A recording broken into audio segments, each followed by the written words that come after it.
Catholic commentary. You're returning in service. 2122. Spiritual warfare. A1's clear. Scene, no trigger. Stay ready so you don't have to get ready. Jesus 911. Welcome back to Jesus 911. This is Tuesday of the 6th week of Easter. Hallelujah, hallelujah. Today's responsorial psalm: I will give thanks to you, O Lord, with all my heart, for you have heard the words of my mouth. In the presence of the angels, I will sing your praise. I will worship at your holy temple and give thanks to your name. Your right hand saves me, O Lord. Hallelujah, hallelujah. We've got my partner, Paul Clay, my Tuesday, Thursday partner here on Jesus 911. And we've also got, for part 3 and the final part, we've got Terry Taphorn. We've been having an incredible deep dive into anti-Semitism, anti-Zionism. What is it? What is it not? Welcome, Gary, to the show. Hope you guys had a great Memorial Day weekend. I certainly did, Jesse, and I hope you guys did as well. Thank you. Thank you, Gary. Welcome. Yep, welcome, brothers. Gary, let me ask you a question. Over the weekend, I read on the Vatican News that Pope Leo had mentioned something about Gaza on the Vatican News website. Did you get that article? And do you know anything about that?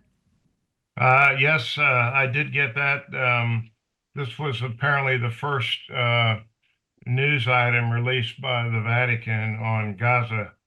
It was an interview with the pastor of Holy Family Catholic Church in Gaza City.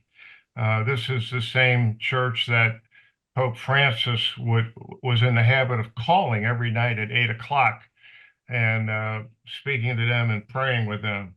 So the title of this new article, which came out over the weekend, was Pope Leo gives us new encouragement to persevere, says Gaza pastor. So this was certainly very encouraging to the people in Gaza to know that the fact that Francis is gone has not changed the concern of the Holy Father about the people of Gaza.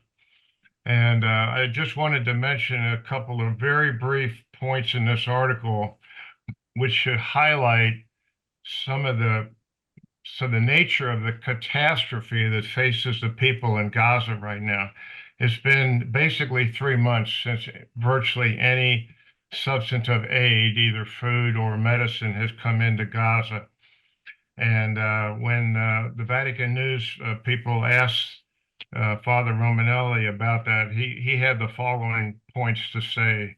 He said, yeah, we've had nothing substantive in the way of food or medicine for over 90 days now. He said, however, we still have some flour to bake bread, but we have to sift the flour multiple times because it's full of worms. And if we have water, we obviously have to purify the water. And occasionally we can pick up vegetables from local farmers. However, the vegetables are extremely expensive. A single onion in Gaza costs about 10 euros.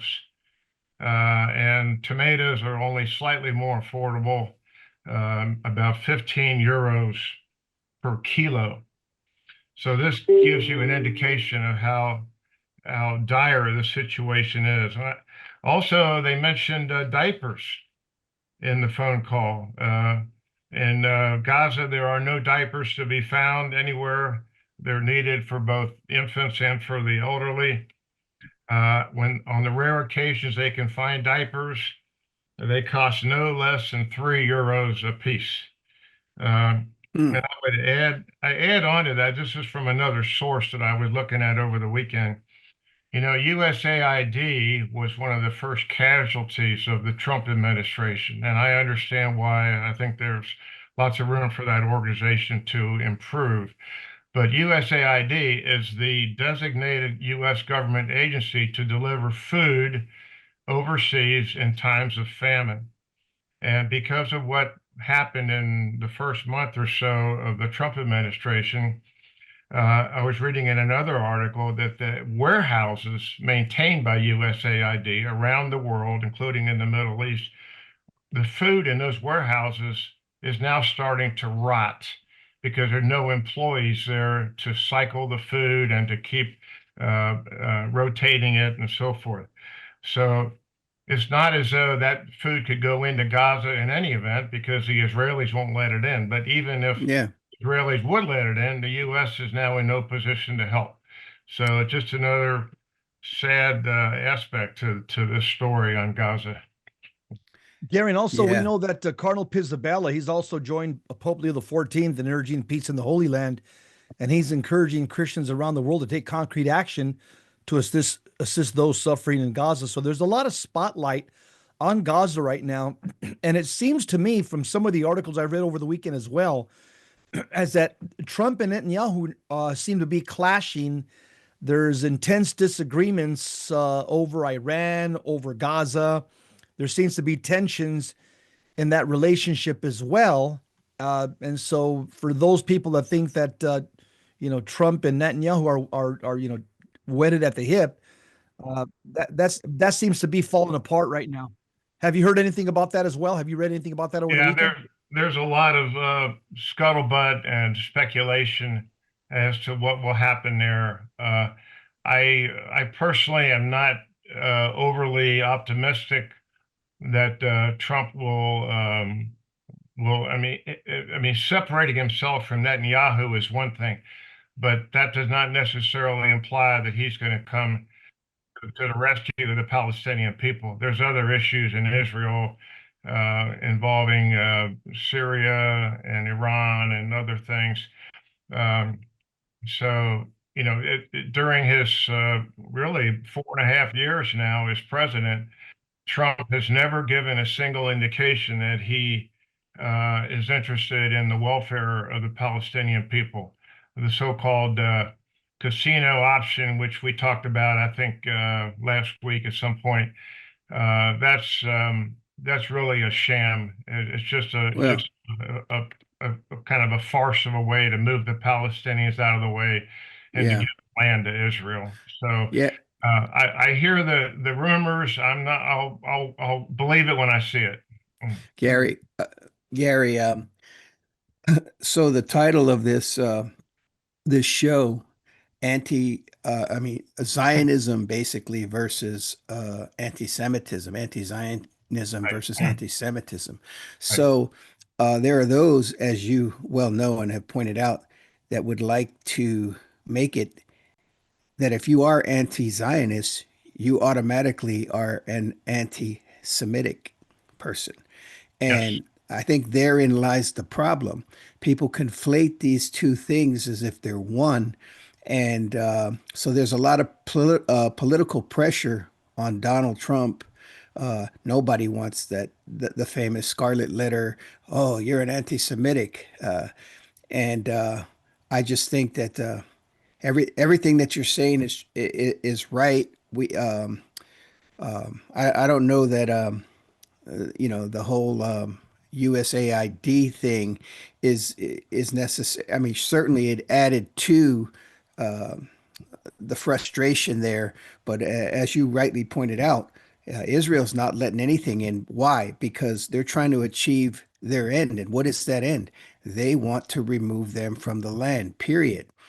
And not that I'm not, obviously this is another topic, but if you go back to the beginning of this thing, well, a recent beginning when they had that attack, Jess and I have talked about the fact that Israel's had one of the most protected borders in modern history.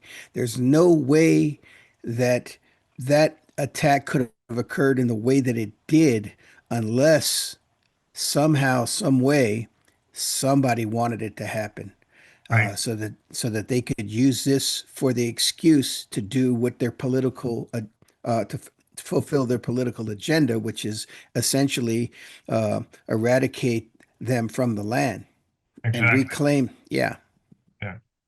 Can And you elaborate on that, Gary? the Israelis themselves are not convinced that Netanyahu did not expect was led to expect that attack in any event. It may have been just a red herring designed to take the attention off of him.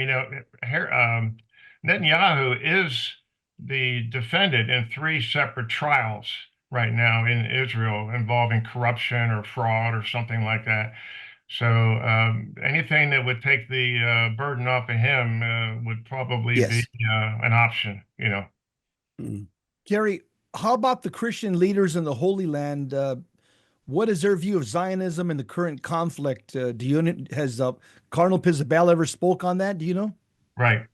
Well, I'd like to answer that in 2 parts. First of all, Cardinal Pizzaballa is the senior Catholic in the Holy Land. He's been there for some 35 years. His title is head of the Latin Patriarchate, which means he reports directly to Pope Leo, and he's also equivalent to an archbishop, say, in any other area around the world. So we have what his thoughts are, which I'll address here now, and then I'll speak to the general thoughts of the Christians in general as well. So Cardinal Pizzaballa, as I think perhaps you mentioned last week. Hold that thought, Gary. Hold that thought. We're going to a hard break. We're Right. listening to Jesus 911. We're talking about anti-Zionism, anti-Semitism. What's the difference? We got an expert on this topic, Gary Taphorn. We'll be right back. Stick around.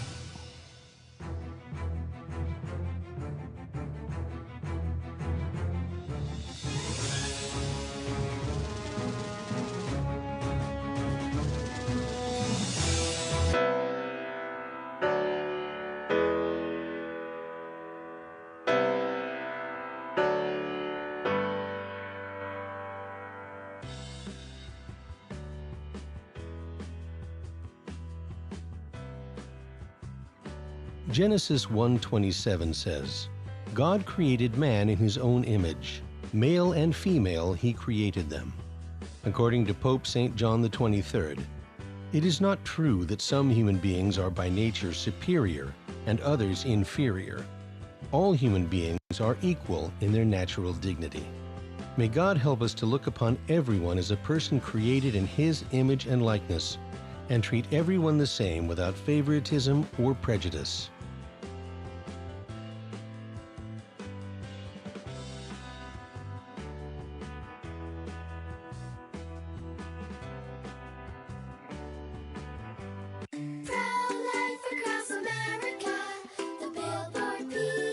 How does the baby move in your tummy? How does the baby eat? Can the baby hear me? How did the baby get in there? Wow, a pregnancy can sure generate a lot of questions. But what's important is that a baby is a baby, inside and out of the womb. Not just after birth, but 9 months before, at conception. That's right. Every baby is a miracle. Hello, my name is Marianne Koharski. I'm the director of Pro-Life Across America. If you know someone who is pregnant or in need of alternatives or assistance or would like to support the work of Pro-Life Across America, please visit our website at prolifeacrossamerica.org, or better yet, simply dial pound 250 on your cell phone and say the keyword pro-life. Pro-Life Across America is non-political and totally educational. A baby's heart is beating 18 days from conception. Pro-life across America, the Billboard people. Buying or selling your home or your business property? This is Terry Barber. Real Estate for Life underwrites The Terry and Jesse Show, and they can connect you to one of 900 pro-life real estate agents around the world. And when they receive their referral fee, they will give 80% of it to a pro-life organization. Wow, that's 80%. realestateforlife.org, 877-LIFE, US 1.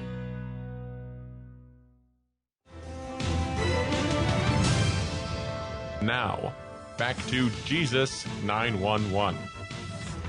If this call is not an emergency, dial 888-526-2151.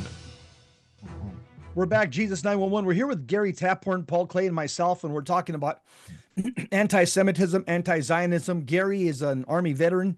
He's learned much about the Middle East during his time on active duty.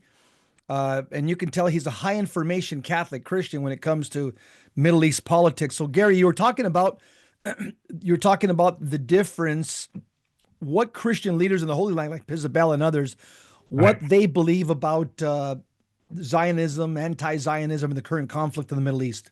Sure. Well, I will begin here by quoting Cardinal Pisabella here from about 6 or 8 weeks ago.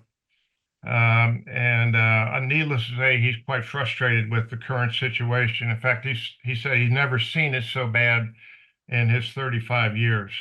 And I quote him here. He said, "It is only by ending decades of occupation and its tragic consequences, as well as giving a clear and secure national perspective to the Palestinian people, that any serious peace process can begin. Unless this problem is solved at its root, there will never be the stability that we all hope for." That's And right. here's the key sentence, I think. "The Israeli occupation of Palestinian land is a sin against God and humanity because it deprives the Palestinians of their basic human rights bestowed by God." Hmm. That is, except for the part about sin, that's essentially the same statement that Egyptian President Anwar Sadat gave to the Israeli Knesset when he visited Israel to offer his peace proposal way back in 1977. Sadat was a prophet then. He said, I can make peace on behalf of Israel with you, but I can't do anything about the core of the problem. And John Paul II in his 2000 visit there, Anwar Sadat in 77, and now Cardinal Pisabella have all basically said the same thing.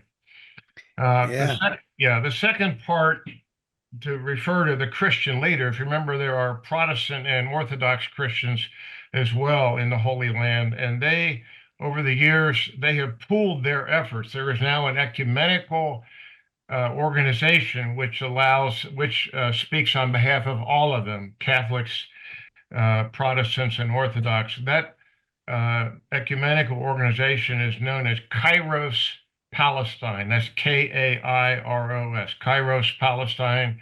It has a website. They have been active too in recent months. They've released at least 2 letters that I know of publicly to the American Catholic bishops. The first letter in March, I don't want to get into the rationale for it, but it was basically criticizing the USCCB for sitting on the sidelines and not saying anything about the Gaza situation. So, as I understand it, the USCCB, through its head, that would be Archbishop Timothy Broglio, gave a reply to Kairos Palestine sometime in late March, early April. That reply, which I don't have here, was itself not satisfactory to the Kairos people, to the people in the Holy Land, and they replied with a letter that I would like to read. It's a superb letter, I think, and I would just like to read 2 paragraphs from it. Okay. This is a very odd situation where you have one set of bishops, the American bishops, juxtaposed to the Palestinian clergy, and they're not getting along. They do not see eye to eye on this. It's very unusual for one party to call out another in a situation like this. And here's what Kairos Palestine had to say in April. "As the church in the United States remains silent about this devastation, it shares the responsibility for our suffering. American tax dollars and weapons fuel the war machine that targets us. It is not enough to condemn hate. You must also condemn the systems and the powers that perpetuate justice. Despite the USCCB's partnerships with the Jewish and Muslim communities in America, which we heartily welcome, no similar effort has been made to engage with us, with the Palestinian Christians. No document, no resource, not even a sentence has been devoted to the voice of the Palestinian Christians. we are not counted and we are invisible in your narrative. Wow. Pretty harsh language Yeah, from one set of Christians to another. But Gary. that's the situation they face right now. So Gary, as you know, Pope Leo the 13th, he talked about the heresy of Americanism, and that has to do with people. Listen, I honestly believe Jess and I have learned a long time ago, follow the money. Love Yes, of money is the root of all kinds of evil, right? So the right, U.S. Bishops, uh, it has been recently brought to light just how deep they were in with the U.S. government as far as monies are concerned. We're talking to the tune of billions of dollars.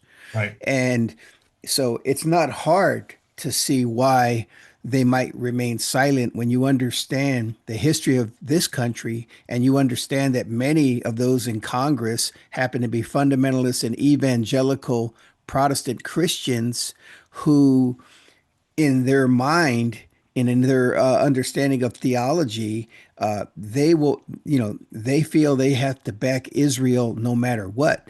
right. To Yeah, to befriend Israel is to befriend God in their mind. So yeah, it's no surprise to me that you would have this rift between the Catholic clergy who were there, who were seeing these injustices firsthand, and then those that are here in this country influenced by the Zionist Christians. right. Yeah, I agree wholeheartedly.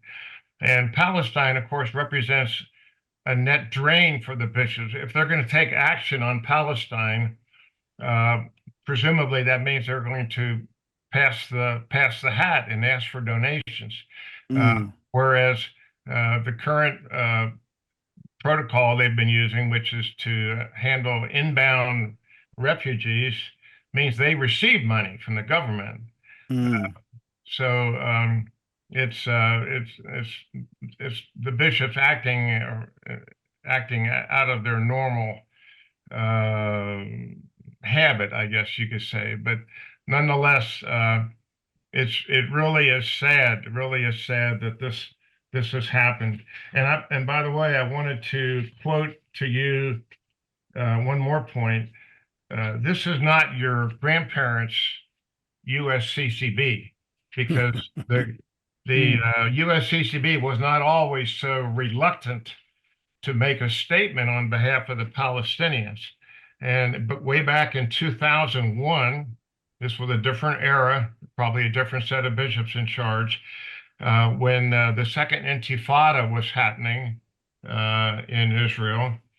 The bishops spoke up on that crisis, and I'll just read a quick statement there from them, which is dramatically different from what I just read to you. In 2001, the American bishop said, "It is necessary for all to recognize that the Palestinians rightly insist on an end to Israel's 3 decades of occupation of the West Bank and Gaza, and to the continued establishment and expansion of Jewish settlements. Palestinians see this occupation maintained by force and marked by daily indignities, abuse, and violence as a central underlying cause of the present crisis. Israel has a fundamental right to security, but security will not be won by ongoing annexation of Palestinian land, blockades, airstrikes on cities, destruction of homes and crops, and other uses of force." we I mean, need those bishops back. how different is that in 2001 from what the bishop just said last month? It's just tragic. It really is. Yes, it is. Yeah, Let me connect a few dots for you real quick, Gary. As you know, there's something called modernism that has infected the church. And so the bishops of yesterday are different than the bishops of today. And eventually, modernism is going to, uh, I hate to say it, but just like the devil had beguiled Eve in the garden, uh, And like Paul told the Galatians, who has bewitched you? There is, he's very subtle. And I believe there has been, uh, let's say, an influence in the church that eventually, and as you know, what is the politics now? Oh yeah, the Jews, they're our elder brothers, and they're, we so in this in a big way, they have this idea that yeah, we need to assist them in being good Jews, and if that means ultimately rebuilding that or building that third temple, well, so be it. And Yeah. we know that that's an affront to God, and but we also know that that's the direction that we are heading. So that when Yeah. Jesus says, when the Son of Man returns, will he find faith? He's talking about what's going on in the church. Right. Yeah. But Gary, let me ask you, so what can American Catholics do to help alleviate the plight of the Palestinians and help bring peace to Palestine? Well, Jesse, I'm glad you asked that, and I'll give the answer in Solution. Yep. Yeah. Number one is pray. Number two is write your congressman. That's 3 words, sorry. And number 3 is donate. Let me elaborate on that. The people who need our prayers right now are Americans, American leaders, American bishops. The Jews themselves in Israel need our prayers. And last but not least, the Palestinians need our prayers. Yes. It's important to pray for the Jews as well, not just the Palestinians.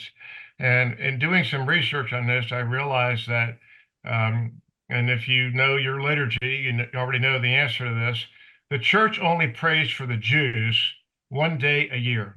Correct. And that's on Good Friday. Yeah. And the entire prayer takes about 1 minute. We can do more than that. The Jews themselves are in a state of crisis right now. It's not just the Palestinians. They need our prayers. Secondly, I think you should be writing your congressman and your senator. You should be asking them questions like this. Why is the United States complicit in Israeli action in Gaza that has been condemned as genocide by multiple human rights organizations? The Amnesty International, Human Rights Watch are 2 of those organizations. We have no problem giving Israel zillions of dollars of military aid. I mean, in 2004 alone, in fiscal 2004, Israel received the grand total of $18 billion of our tax money, which works out to about $50 million a day. Hold that thought, Gary. We'll be right back. Great. Jesus 911. We're talking with Gary Taphorn, expert on the Middle East, talking about what's happening in Gaza with our Palestinian Christian brothers. We'll be right back.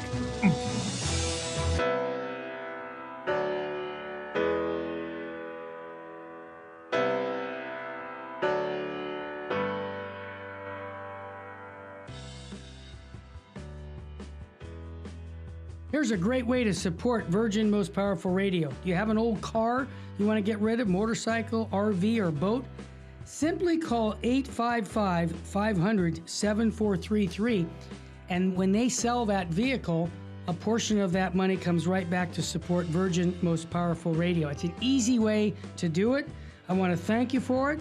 Call 855-500-7433. God love you and your family.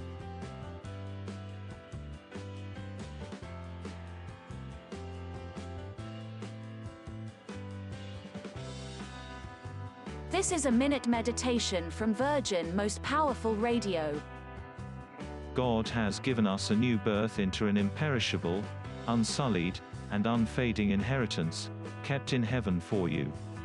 1 Peter chapter 1 verses 3 to 4. According to St. Augustine, you have within you everything you need to purchase the kingdom of heaven. Joy will be purchased by your sorrow, rest by your labor, glory by your humiliation, and eternal life by your passing death. Loving Father, teach us how to make every event on earth, lay up treasures for us in heaven. Help us to endure sorrows, labors, humiliations, and death willingly, so as to attain heaven. This has been a minute meditation from Virgin Most Powerful Radio.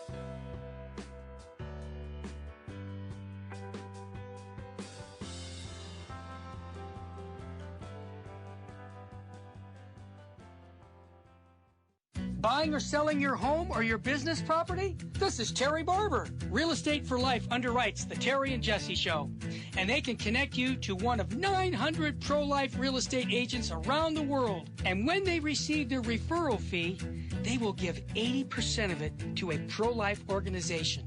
Wow, that's 80%. realestateforlife.org, 877-LIFE, US 1.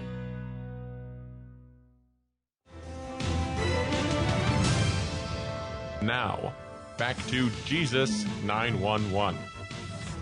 If this call is not an emergency, dial 888-526-2151. We're back with Gary Taphorn. We're talking about, he's a Middle East expert. He's spent a lot of time in the Middle East over when he was in the service. And this is just a man that's just been doing research on the Middle East for years. He's a practicing Catholic. And so he's giving us some good information, good catechesis.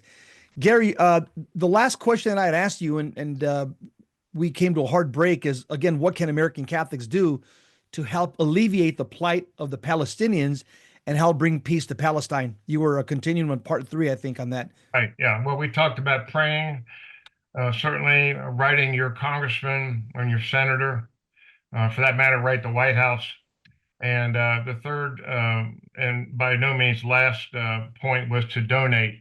Not all the food and aid that's going to come into Gaza and elsewhere is going to be provided by governments. Much of it has to come from private individuals.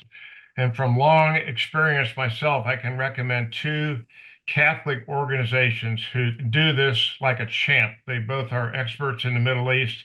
They have contacts in Gaza, in Lebanon, in Syria, and elsewhere.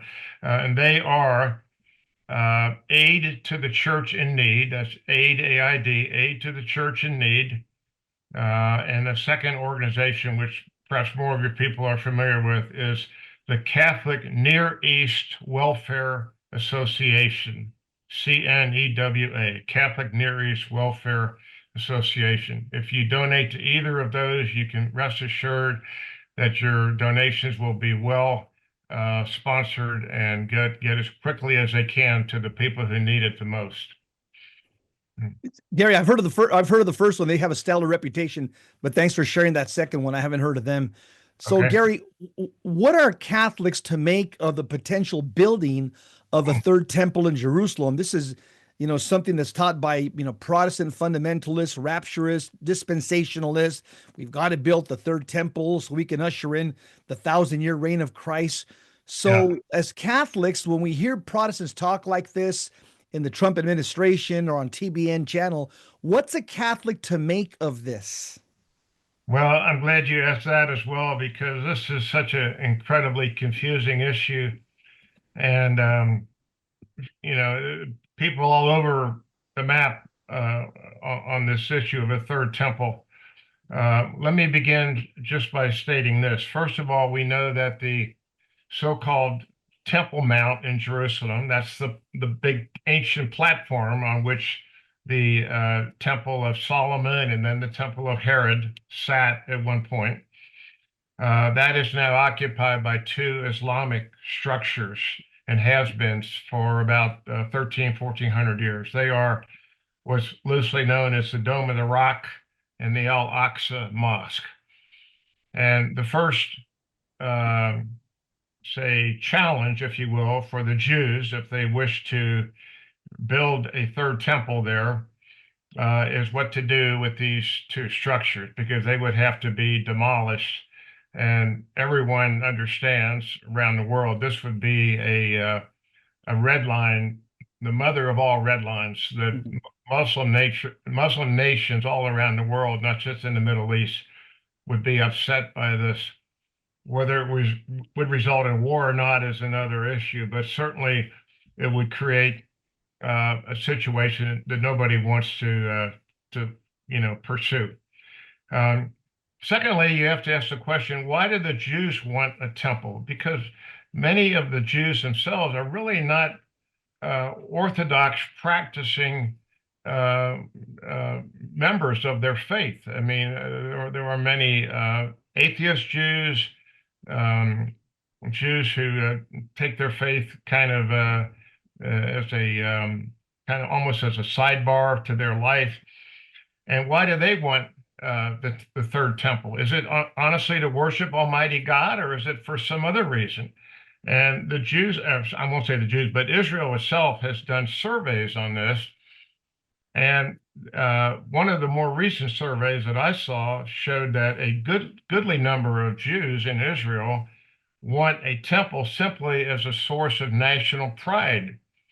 It's like saying we want to have our own version of the Eiffel Tower, which, in other words, this temple would have nothing to do with God. Well, certainly that would be displeasing to God by itself. And secondly, even a temple built to reinstitute the covenant of Moses with the rite of animal sacrifice. I mean, that too would be displeasing to God. I mean, God sent his only begotten Son here on earth to suffer the ultimate indignity of him being sacrificed for all of us. And in so doing, it has been recognized for 2,000 years by the church that this great and ultimate sacrifice by the Son of God himself was designed to replace what was really a pale shadow of that under the Old Testament with the sacrifices of Moses and Aaron. So if the Jews did in fact decide to do that, that creates all kind of problems on its own. For starters, they have to figure out where the animal's going to come from. And needless to say, if you've been following this, some of your listeners, I'm sure, have been, there have been, believe it or not, American farmers and ranchers. I know of two ranchers one out of Mississippi and one out of Texas, who have donated their own animals to Israel for the purpose of, say, jump-starting the temple. Now, what do I mean by that? These animals are not for sacrifice. These animals are meant to be used according to the Old Testament, according to the Torah. These animals are used in their own way to be sacrificed so that the ashes of these animals could then purify, according to the book of Numbers, they would then purify the priests and the other people who would be entering the temple to work there. This is a very obscure, arcane part of the Old Testament. It's in the book of Numbers. I think it's chapter 19. And it talks about the fact that in order for the temple to be functional, the temple itself and the people who work there, namely the priests, must be purified. And the only way that can happen is to take what the book of Numbers refers to as a red heifer. And that's interpreted by the modern Jews today as a only red heifer, not even a trace of any other color hair can be on the animal. And so this was a big deal in the Middle Ages for the Jews. They were constantly looking around, seeing where there might be yet another animal that could qualify as being suitable for basically beginning the animal sacrifice. And the Americans, just as American Zionists have come to Israel's rescue in so many other ways, so have the ranchers of Texas and Mississippi. About 5 years ago, I think there was more like 10 years ago, there was an animal that came from Mississippi, I believe, and the animal's name was Melody. They gave it a name, Melody, and the expectation was that Melody would grow to maturity and remain entirely red in her hair, and that would qualify her to be the animal to be sacrificed to start the temple. But unfortunately, Melody developed some white hairs along the way, and so Melody had to be discarded. So this is a sort of bizarre, almost just almost comical aspects of ritual that the Jews are going through to try to set up their third temple. What else did I want to mention here? So, Gary, that's found in, somebody just asked me on the chat, they said, where's the red heifer, this theology, where's it found? You said Numbers 19, correct? Yes, Book of Numbers, I'm pretty sure it's chapter 19. And it's only one verse, so you won't learn much out of there. But if you start Googling red heifer numbers, you'll find more references online, both Jewish and non-Jewish, than you could ever expect to imagine. So again, what we've seen already in Zionism is that the mere existence of Zionism, I think, is an affront to God. But God has so far tolerated Zionism. But on the other hand, the ultimate goal of Zionism, at least for most Zionists, is to establish animal sacrifice. And that is the one remaining piece of Zionism that's still not there. But the Jews are leaning far forward on this front. Besides searching for the red heifer, they've had organizations in Jerusalem at work for years, building and crafting all the various components that need to be part of the temple: the curtains, the furniture, the altar, the things like the various vessels, the knives for killing of the animals, and sorts of things like that. These things have been under construction and very tight security now for, I'm guessing, about 20 years, based on what I've read. So there's many Zionists, and particularly Orthodox Jews, who are chafing at the bit, waiting to make this happen. And of course, frankly, whether there's a connection or not, I don't know, but they regard the presidency of Donald Trump as kind of a green light for them to do this, because Trump has been so pro-Israel in his policies over the years that they think that perhaps finally the time will be here when they can fulfill this particular goal of Zionism and reinstitute the law of Moses. Gary, we're going to go to a quick hard break, but in the last segment, I want you to answer this question: is the Catholic Church guilty of anti-Semitism? That'll be for the last question. So just think about that. We're going to go to a quick hard break right now. Listening to Jesus 911. We've got Gary Taphorn here. We're talking about the Middle East. Fascinating. He's a Middle East expert, and we're doing a deep dive in anti-Semitism, anti-Zionism. We'll be back with Gary, Paul, myself.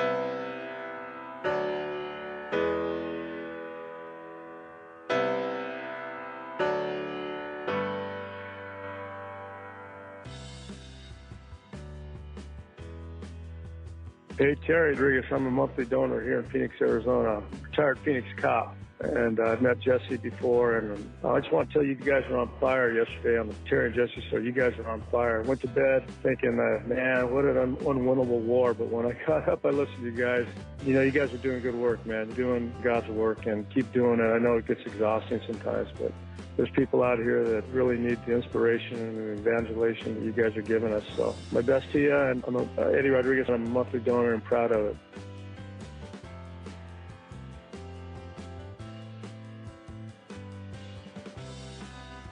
Logan, what has Virgin Most Powerful Radio done for you? Virgin Most Powerful Radio, I got to say, I've been a listener for about a year now, and it's really helped me grow closer to my faith, and the fact that I'm listening and I'm getting unsugar-coated, clear, charity with clarity Catholicism.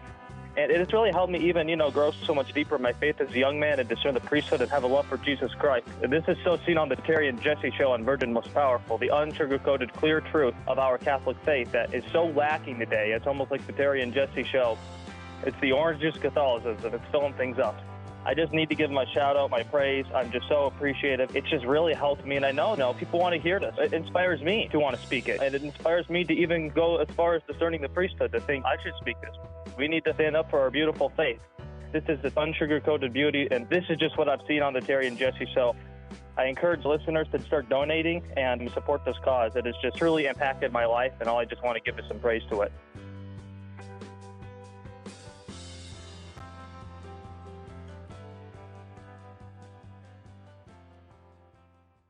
Buying or selling your home or your business property? This is Terry Barber. Real Estate for Life underwrites the Terry and Jesse Show.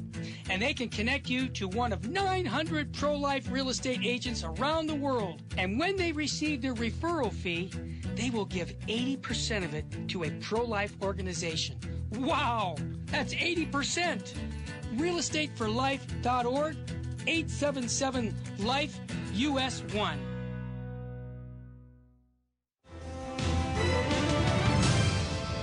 Now, back to Jesus 911.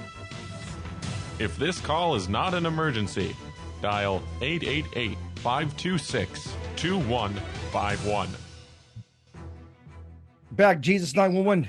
Gary Taphorn, Paul Clay, Jess Romero talking about anti-Semitism, anti-Zionism. Gary, big question. Is the Catholic Church guilty of anti-Semitism? What say you?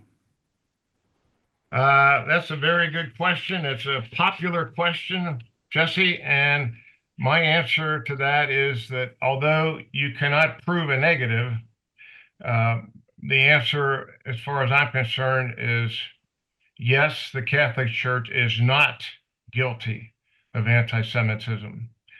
And, you know, over the last, say, 50, 60 years, there's been all sorts of scuttlebutt about anti-Semitism, who's responsible for it, where it came from, and so forth. Let me recommend this to you, rather than trying to, and I'll mention some specific points, but the one-stop shop for the question is the church guilty of anti-Semitism?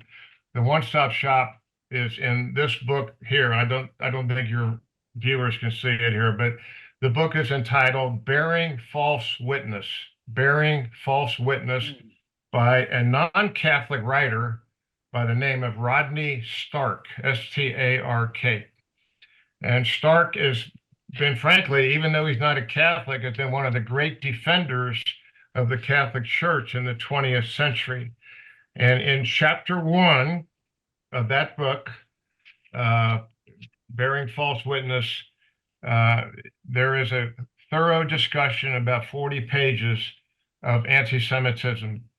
And Rodney Stark basically gives the church as close to a clean bill of health as you're going to get in terms of anti-Semitism.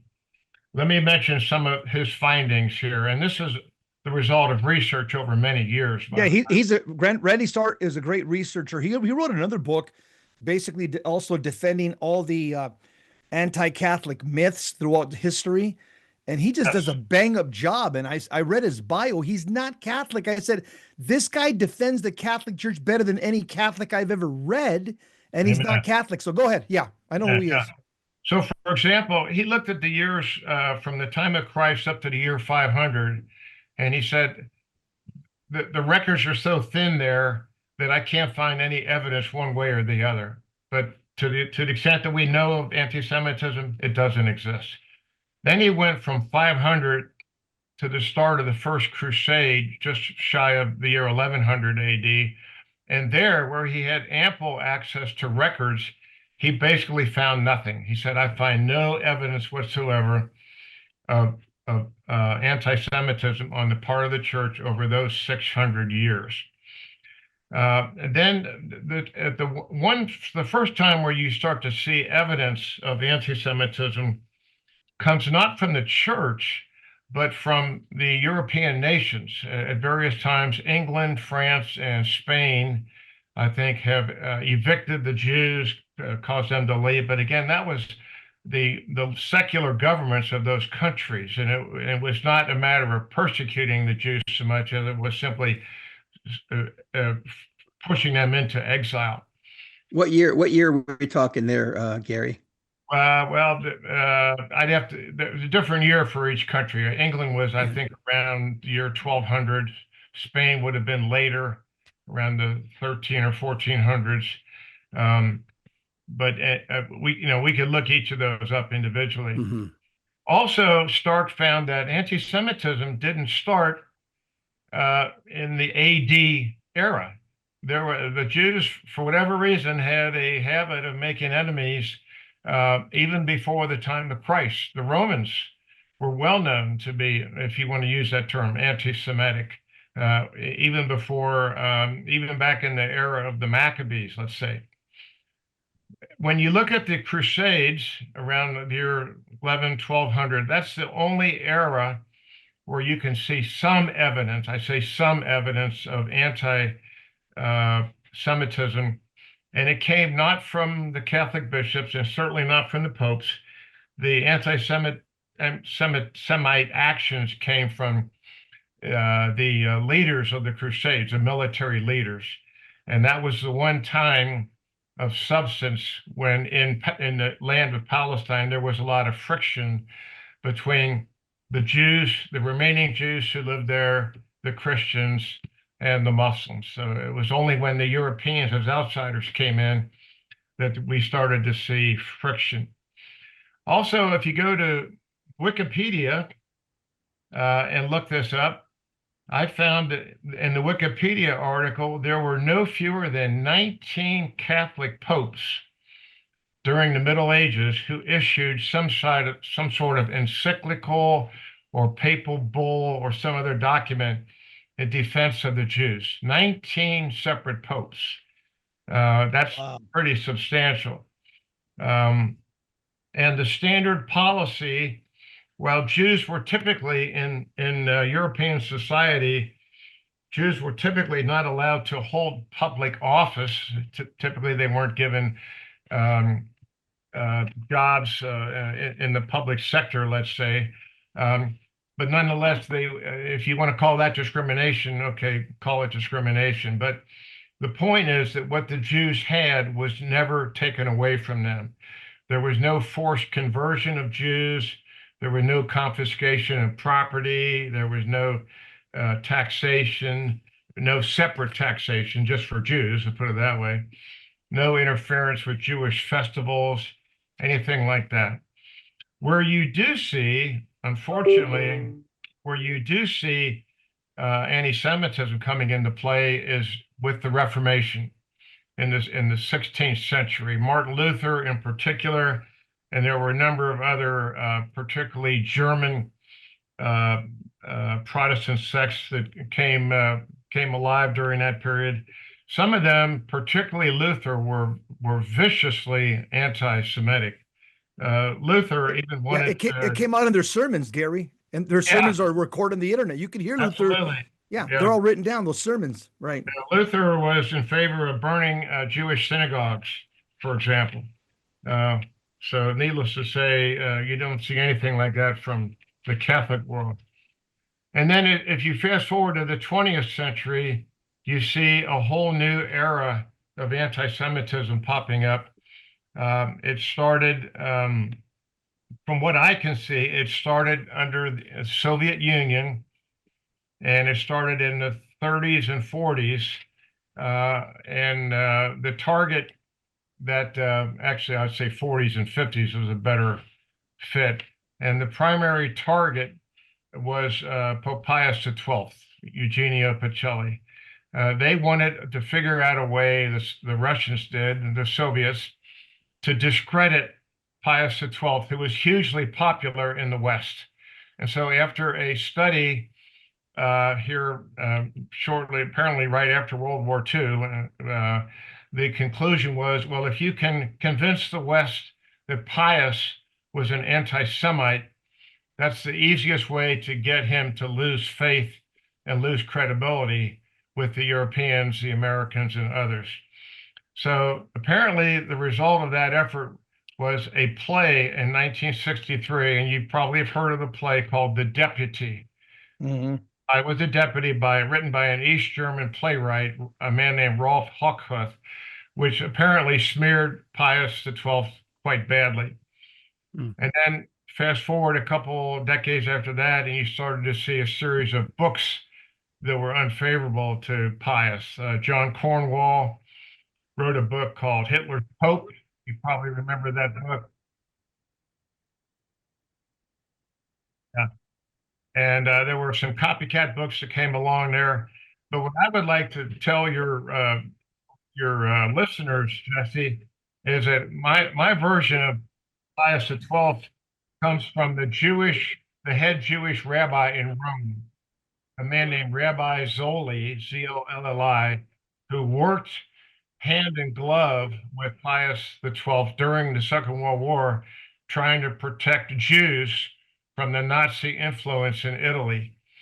And Rabbi Zolli was so impressed with Pius, not only his personal efforts, but his willingness to donate church resources and so forth to help the Jews, that at the end of World War II, Zolli himself converted to the Catholic faith.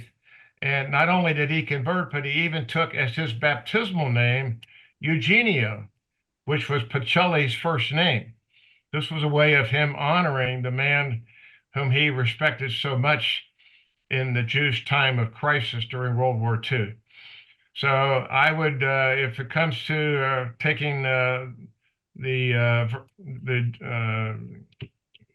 version or the answer from Hitler's Pope, a book by a British author who's reading all these resources, or the actual Jewish chief rabbi of Rome who knew Pius personally, I'll take the rabbi anytime. Amen. Yeah, Rabbi Zolli was a rabbi for about 45 years when he converted to the Catholic Church. He saw Pope Pius XII's benevolence during World War II, and the way, according to other Jewish rabbis like Lapid and others, they say that Pius XII saved about 860,000 Jews from Hitler's war machine. And even today in Jerusalem, there's a special forest where they've planted 860 trees in honor of Pope Pius XII, who they call a righteous Gentile. And each tree symbolizes 1,000 Jews that he saved during his pontificate. So that's the record. Those are the facts, my friend. Gary, final, got about a minute left. Go ahead, my friend. Wrap it up. Final thoughts. Well, I would say this, Jesse. This issue of Zionism, well, first of all, anti-Semitism in one form or another has been with us for centuries, okay? And it's just a fact of life that the Catholic Church has spoken positively and frequently on it. It's not an issue. The issue that is a real problem for our time, as I see it, is Zionism. Amen. Because it causes confusion. It has Catholics confused among themselves. It has Protestants confused. And we really need to understand precisely what that is and what our obligations are as Catholics. This is the whole path that Paul told us, the whole path to the truths that we got from the apostles and from Christ himself. Gary, thanks for coming on, my friend. Thank you so much. God bless you. Keep the faith. Me and Paul will continue on this topic next time we're together. We've got our own thoughts on this, so stick around. More Virgin Most Powerful Radio. We'll be back. God bless you. Keep the faith.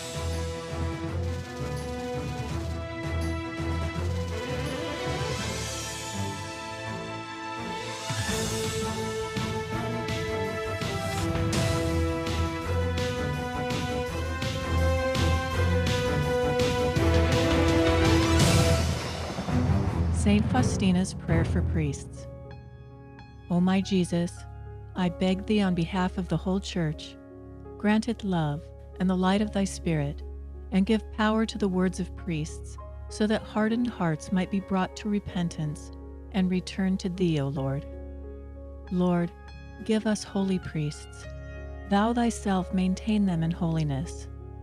O divine and great High Priest, may the power of thy mercy accompany them everywhere, and protect them from the devil's traps and snares, which are continually being set for the souls of priests. May the power of thy mercy, O Lord, shatter and bring to naught all that might tarnish the sanctity of priests. For thou canst do all things. Amen. Virgin most powerful, pray for us.